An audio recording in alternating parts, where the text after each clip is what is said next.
Israel के भारत के साथ बहुत ही अच्छे संबंध हैं, इसमें कोई भी दो राय नहीं है। लेकिन अब इसराइल के अंदर वहां पर एक ऐसी घटना हो गई है जिसके बाद भारत की सरकार ने भी इसराइल के ऊपर सवाल उठाए हैं। स्टार्टिंग में जब हमास ने इसराइल के ऊपर अटैक किया था उस समय दुनिया भर के वेस्टर्न देश इसराइल के साथ खड़े हुए थे, लेकिन धीरे धीरे अब ये युद्ध इतना लंबा खींच चुका है कि सारा सिनेरियो चेंज हो रहा है और इसराइल डिफेंस फोर्सेस की जवाबी कार्रवाई में गाजा पट्टी के ऊपर रह रहे सिविलियंस की कैजुअलिटीज का आंकड़ा 30,000 के पार चले गया है। ऐसे में जो देश इसराइल को खुलकर बैक कर रहे थे अब वो भी सिविलियन कैजुअलिटीज के चलते इसराइल की आलोचना स्टार्ट कर चुके हैं। आप खुद ही देखिए कि अमेरिका एक समय के ऊपर इसराइल का कितना स्ट्रॉन्ग सपोर्टर था, लेकिन अब अमेरिका की तरफ से भी कई बार इसराइल विरोधी स्टेटमेंट देखने को मिलती हैं और इसका सबसे बड़ा कारण है इसराइल डिफेंस फोर्सेस का सिविलियन कैजुअलिटीज को कम करने में पूरी तरह से नाकाम रहना। भारत ने भी बड़ी लेट जाकर इसराइल को बातें सुनाई हैं और इस बार तो खैर बनता भी था।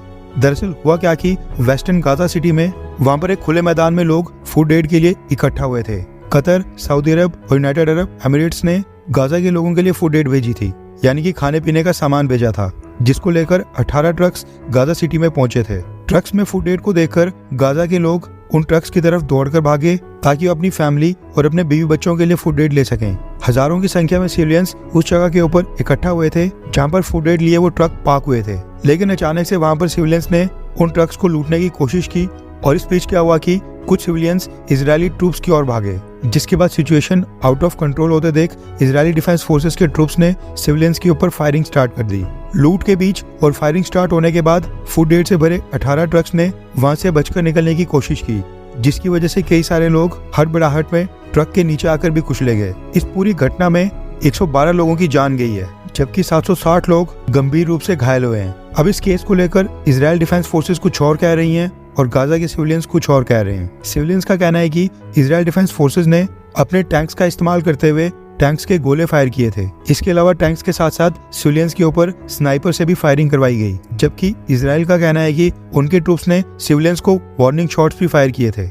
अब सच्चा कौन है वो तो खैर रब जाने, लेकिन अब इस घटना के बाद दुनिया भर में इजराइल की आलोचना स्टार्ट हो गई है और इस घटना और सिविलियन कैजुअलिटीज की कड़ी निंदा की जा रही है और अब ऐसे देशों में भारत भी शामिल हो गया है। और पिछले कल भारत के विदेश मंत्रालय ने भी इस घटना के ऊपर एक स्टेटमेंट जारी की है। रेफरेंस के लिए आपकी स्क्रीन के ऊपर आर्टिकल का स्क्रीनशॉट है।